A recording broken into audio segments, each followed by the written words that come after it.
जय हिंद दोस्तों, स्वागत है आपके अपने YouTube चैनल A1 एग्रो में।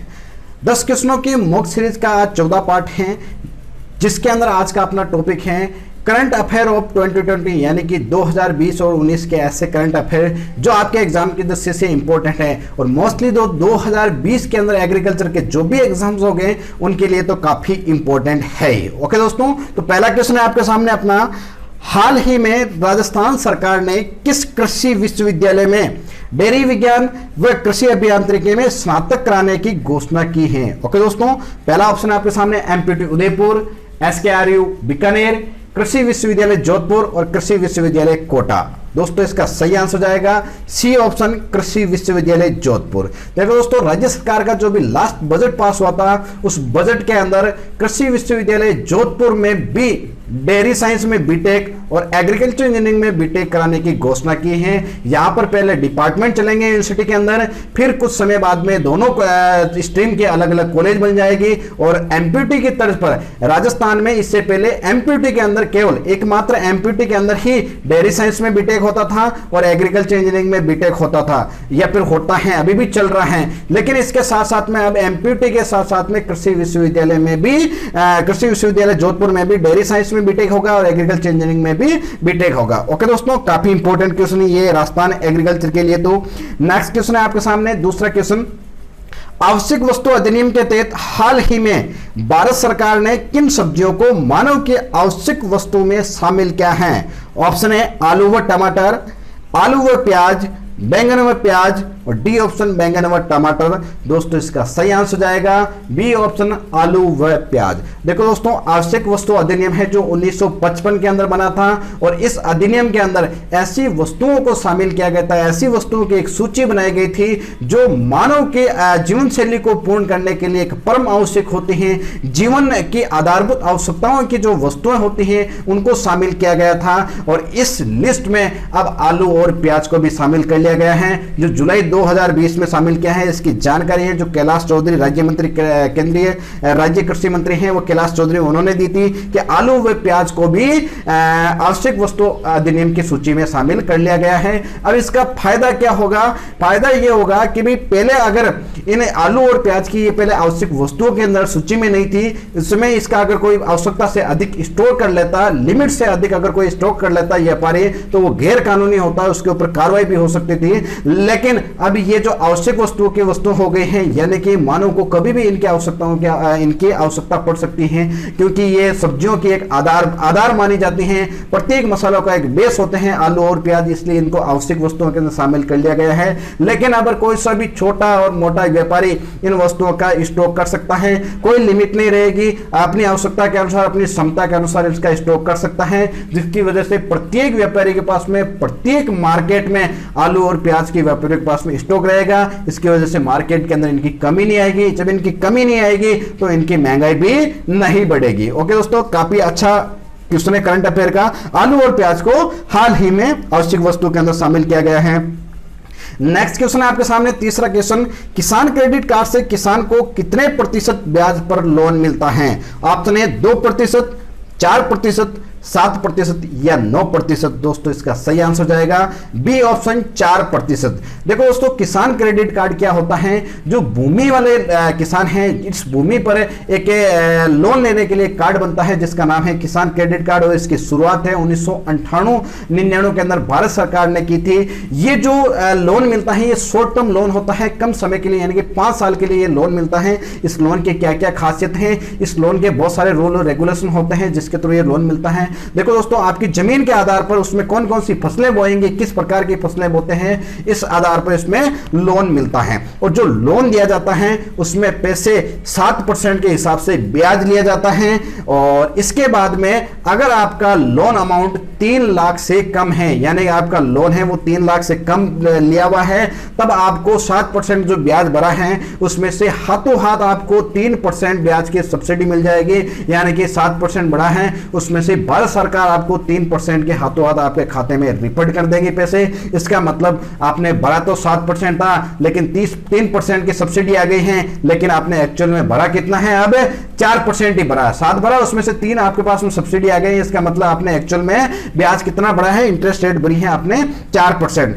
इसका मतलब यह हुआ कि 4% दर पर आपको ब्याज मिल जाता है। और अगर आपकी लोन अमाउंट है वो 3 लाख से अबो है, यानी कि 3 लाख से अधिक है, तब आपको 7% ब्याज बढ़ना पड़ेगा। उसमें से भारत सरकार किसी भी प्रकार की कोई छूट या फिर कोई सी भी सब्सिडी नहीं देती है, आपका पूरा का पूरा 7% ब्याज है वो लगेगा। ओके दोस्तों, लेकिन इस प्रकार का अगर क्वेश्चन आ जाता है तब आपको आंसर 4% ही देना है, क्योंकि ये एक शॉर्ट टर्म लोन है और इसका जो लोन अमाउंट होता है वो लगभग 3 लाख के अंडर में ही होता है, और लगभग जो मैक्सिमम लोन भरा जाता है वो 4% ब्याज दर के हिसाब से ही भरा जाता है, इसलिए इसका सही आंसर जाएगा 4%। ओके दोस्तों, नेक्स्ट क्वेश्चन है आपके सामने, चौथा क्वेश्चन है, भारत की एकमात्र उद्यानिकी एवं वानिकी विश्वविद्यालय डॉक्टर वाईएस परमार उद्यानिकी एवं वानिकी विश्वविद्यालय कहां पर स्थित है? ऑप्शन ए पुणे, नागपुर, पंतनगर या सोलन। दोस्तों इसका सही आंसर जाएगा डी ऑप्शन सोलन। देखो दोस्तों, डॉक्टर वाईएस परमार यानी कि यशवंत सिंह परमार उद्यानिकी एवं वानिकी विश्वविद्यालय हिमाचल प्रदेश के सोलन में स्थित है, जिसकी स्थापना 1985 को हुई थी और यह पूर्ण रूप से फॉरेस्ट्री और हॉर्टिकल्चर डिपार्टमेंट को समर्पित है। और ऐसा ही क्वेश्चन जेट 2019 के अंदर सेम क्वेश्चन पूछा गया था कि doctor YS Parmar horticulture university कहां पर स्थित है, तो कहां पर स्थित है? सोलन हिमाचल प्रदेश के अंदर स्थित है, जिसकी स्थापना कब हुई थी? 1985 में हुई थी। ओके दोस्तों, नेक्स्ट क्वेश्चन है आपके सामने, पांचवा क्वेश्चन, वर्ष 2018-19 में भारत का कुल खाद्यान्न उत्पादन कितना रहा है? Option A 274.56 million ton, 277.33 million ton, 281.37 million ton या फिर 291.12 मिलियन टन। दोस्तों इसका सही आंसर जाएगा सी ऑप्शन 281.37 मिलियन टन। देखो दोस्तों, वर्ष 2018-19 का जो टोटल फूड ग्रेन प्रोडक्शन था यानी कि कुल खाद्यान्न उत्पादन था वो रहा है 281.37 मिलियन टन। जो मिनिस्ट्री ऑफ एग्रीकल्चर भारत सरकार के कृषि विभाग है वहां से डाटा आउट हुए हैं वो है 281.37 मिलियन टन, जो वर्ष 2018-19 का टोटल फूड ग्रेन प्रोडक्शन है। कुल खाद्यान्न उत्पादन के अंदर क्या क्या शामिल होती हैं? वो सारी फसलें जो मनुष्य अपनी जीवन शैली में काम में लेता है, अपनी भूख मिटाने के लिए काम में लेता है, अपने खाने में काम में लेता है, वो सारे के सारे फसलें होती हैं, उनका उत्पादन होता है, वो टोटल फूड ग्रेन प्रोडक्शन के अंदर आता है, यानी कि कुल खाद्यान्न उत्पादन के अंदर आता है। इसमें से तिलहन फसलें भी शामिल हैं, दलहन फसलें भी शामिल हैं और अनाज वाली फसलें भी शामिल हैं। इन सब का जो टोटल प्रोडक्शन होगा वो कुल खाद्यान्न उत्पादन होगा, जो वर्ष 2018-19 में 281.37 मिलियन टन हुआ था। लेकिन भारत सरकार के कृषि विभाग का ये अगला लक्ष्य है 2019-20 के अंदर कि पूरे भारत के अंदर जो कृषि का कैलेंडर होता है एक साल के अंदर 2019-20 का जो कृषि कैलेंडर है उसमें इनका लक्ष्य है कि 291.12 मिलियन टन कुल खाद्यान्न उत्पादन करें भारत में। ये इनका अगला टारगेट है 2019-20 का है। इसलिए ये भी क्वेश्चन पूछ सकते हैं कि अगला जो 2019-20 का जो टारगेट है भारत सरकार ने लक्ष्य निर्धारित किया है वो कितना लक्ष्य निर्धारित किया है, इसके अकॉर्डिंग कर्मचारियों को काम करना होता है। ओके दोस्तों, नेक्स्ट क्वेश्चन है आपके सामने, छठा क्वेश्चन, कृषि मंत्रालय द्वारा वर्ष 2019-20 में बाजरा का न्यूनतम समर्थन मूल्य यानी कि एमएसपी यानी कि मिनिमम सपोर्ट प्राइस कितना निर्धारित किया गया है? ऑप्शन है आपके सामने 1700 रुपए प्रति क्विंटल, 1764 रुपए प्रति क्विंटल, सी ऑप्शन है 1950 रुपए प्रति क्विंटल और लास्ट ऑप्शन है डी ऑप्शन 2000 रुपए प्रति क्विंटल। दोस्तों इसका सही आंसर जाएगा डी ऑप्शन 2000 रुपए प्रति क्विंटल। देखो दोस्तों, जो अपने कृषि मंत्रालय है वहां से फसलों का जो समर्थन मूल्य होता है वो निर्धारित किया जाता है और ये जो समर्थन मूल्य है ये फसल की बुआई से पहले निर्धारित किया जाता है ताकि किसान इन फसल की वैल्यू और मूल्य देकर के अपने खेत में फसलों की बुआई करता है। ओके दोस्तों, एमएसपी आपने देखो, एमएसपी का मतलब ही यही होता है कि अगर आपने फसल का उत्पादन अच्छे से ले लिया है किसान ने, लेकिन कोई सा भी व्यापारी है इस फसल के अच्छे से मार्केट वैल्यू नहीं दे रहा है, अच्छे से पैसे नहीं दे रहा है, तब आपके फसल का जो उत्पादन है सरकार कम से कम इस पैसों से आपका जो फसल का उत्पादन है इसको खरीदेगी, कम से कम ये पैसे तो देगी। आपने नाम सुना होगा राजपेड, जहां पर किसान अपनी फसल का उत्पादन है जो सरकार की निर्धारित मूल्य होते हैं, निर्धारित न्यूनतम समर्थन मूल्य होते हैं, वहां पर जाकर के इनकी मार्केट वो वैल्यू है ले सकते हैं, यहां पर बेच सकते हैं। आपको ये पूरी जो स्क्रीन के ऊपर ये 14 फसलें हैं खरीफ की 2020 के अंदर, खरीफ के 14 फसलों का एमएसपी निर्धारित किया गया है भारत सरकार के द्वारा। इसका आप स्क्रीनशॉट ले लेना, ताकि इसमें से मैंने तो आपको बाजरा का ही पूछा है, ये 14 फसलें हैं, आपको एग्जाम में किसी का भी पूछ सकता है। ओके दोस्तों, नेक्स्ट क्वेश्चन पे चलते हैं। 7वां क्वेश्चन आपके सामने, किस राज्य या केंद्र शासित प्रदेश ने पहली बार क्षेत्र में पोल्ट्री उत्पादन को बढ़ावा देने के लिए पोल्ट्री नीति 2020 तैयार की है? ऑप्शन है कर्नाटक, जम्मू एंड कश्मीर, पुडुचेरी या फिर गोवा। दोस्तों इसका सही आंसर हो जाएगा B option, Jammu and Kashmir. जो एक केंद्र शासित प्रदेश है, इस केंद्र शासित प्रदेश की सरकार ने एक पॉलिसी बनाई है जिसका नाम रखा गया है पोल्ट्री पॉलिसी 2020। इस 2020 पॉलिसी का जो मोटो है, उद्देश्य है, वो है किसानों को जो राज्य के अंदर मुर्गी पालन को बढ़ावा देना, अंडा उत्पादन को बढ़ावा देना। इस पॉलिसी के थ्रू सरकार किसानों को मुर्गी पालन के लिए या फिर अंडा उत्पादन के लिए लोन प्रोवाइड करवाएगी, सब्सिडी देगी, प्रोत्साहन राशि देगी, ताकि अधिक से अधिक किसानों का लगाव है और जुड़ाव है जो मुर्गी पालन की तरफ जाए और किसान अपनी आर्थिक समृद्धि करे। उसके साथ साथ में जो यूनियन टेरिटरी है जम्मू कश्मीर, उसकी भी आर्थिक समृद्धि हो। इसके लिए पोल्ट्री पॉलिसी 2020 निकाली है, जिसके अंदर अगर कोई किसान ब्रॉयलर्स या लायर्स फार्म खोलना चाहता है तो सरकार उसको लोन देगी, सब्सिडी देगी। लेयर्स का मतलब होता है ऐसी मुर्गियां जो अंडा उत्पादन के लिए पाली जाती हैं, वो लेयर्स कहलाती हैं, और ऐसी मुर्गियां जो मांस उत्पादन के लिए पाली जाती हैं वो ब्रॉयलर्स कहलाती हैं। तो इस प्रकार का कोई अगर फार्म खोलता है तो सरकार उसको लोन देगी, यह सरकार का कहना है, इस पॉलिसी के अंदर कहना है। और इसी के साथ में एक रूल और है इनका कि अगर कोई किसान या फिर पहले से कोई फार्म चल रहा है और वो किसान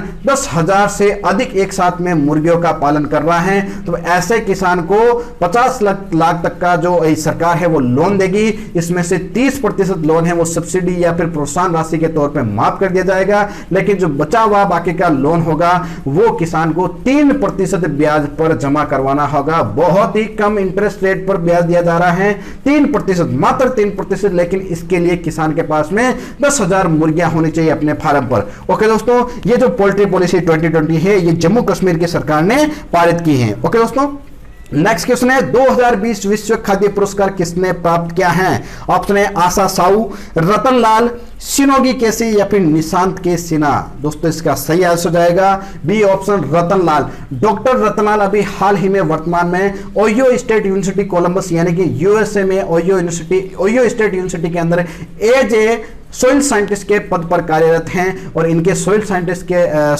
के क्षेत्र में रिसर्च को देखते हुए 11 जून वाशिंगटन से 11 जून 2020 को एक ऑनलाइन सेरेमनी हुई थी। उस ऑनलाइन सेरेमनी में डॉक्टर रतन लाल को वर्ल्ड फूड प्राइज से नवाजा गया है, विश्व खाद्य पुरस्कार से नवाजा गया है।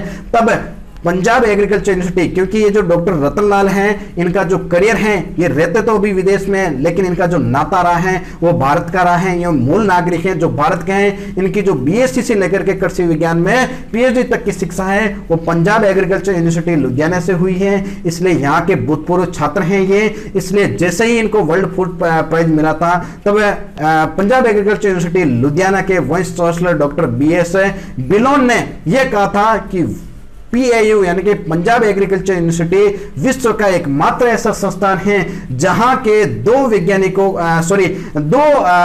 भूतपूर्व छात्रों को विश्व खाद्य पुरस्कार से नवाजा जा चुका है, जिसमें से पहला खाद्य पुरस्कार है वो मिला था 1996 के अंदर डॉक्टर GS खुश को, जिन्होंने सुपरदान का आविष्कार किया था और इन्होंने हरित क्रांति में भी काफी अपना योगदान दिया था। इसलिए इन्हें 1996 के अंदर विश्व खाद्य पुरस्कार दिया गया था, जो पंजाब एग्रीकल्चर यूनिवर्सिटी से के ही भूतपूर्व छात्र रहे हैं। और अब 2020 में डॉक्टर रतनलाल को विश्व खाद्य पुरस्कार से नवाजा गया है, जो पंजाब एग्रीकल्चर यूनिवर्सिटी के भूतपूर्व छात्र रह चुके हैं। तो इस प्रकार से ये पंजाब एग्रीकल्चर यूनिवर्सिटी के दो भूतपूर्व छात्रों को विश्व खाद्य पुरस्कार से नवाजा जा चुका है। ओके दोस्तों, नेक्स्ट क्वेश्चन है आपके सामने, भारत के किस राज्य में पशुधन मालिकों से गाय के गोबर की खरीद के लिए गोधन न्याय योजना शुरू की गई है? ऑप्शन है मध्य प्रदेश, छत्तीसगढ़, उत्तर प्रदेश या पंजाब। दोस्तों इसका सही आंसर जाएगा बी ऑप्शन छत्तीसगढ़।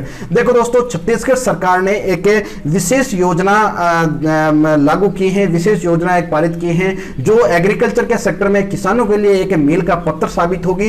ये योजना है गोधन न्याय योजना। इस योजना के अंदर यहाँ के जो मुख्यमंत्री हैं भूपेश बघेल ने यहां तक कह दिया था शुभारंभ करते समय कि इस योजना से किसानों को जो प्रधानमंत्री किसान योजना है उससे भी डबल फायदा होगा।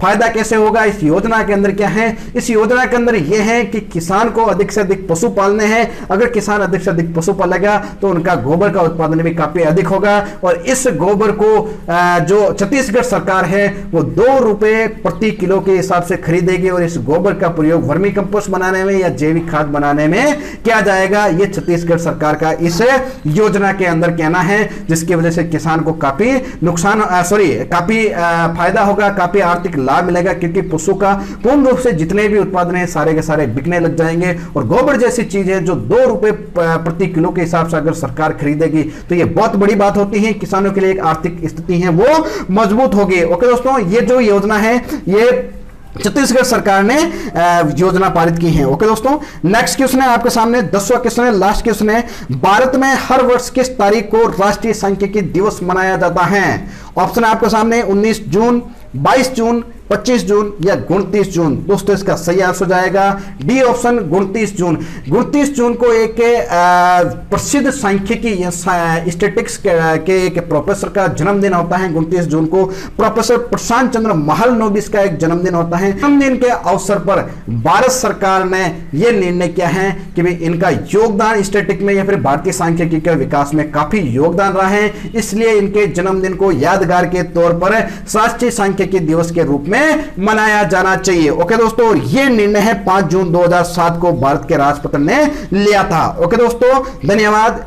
दोस्तों इसी प्रकार से और भी आपको 2-3 लेक्चर हैं आपको करंट अफेयर के मिलते रहेंगे, इसलिए आपको A1 एग्रो क्लासेस के YouTube चैनल से जुड़े रहना है। इसलिए आप चैनल को सब्सक्राइब कर ले, जो बेल आइकन है उसको प्रेस कर ले ताकि प्रत्येक वीडियो का नोटिफिकेशन आपको हाथों हाथ मिलता रहे। ओके दोस्तों, धन्यवाद।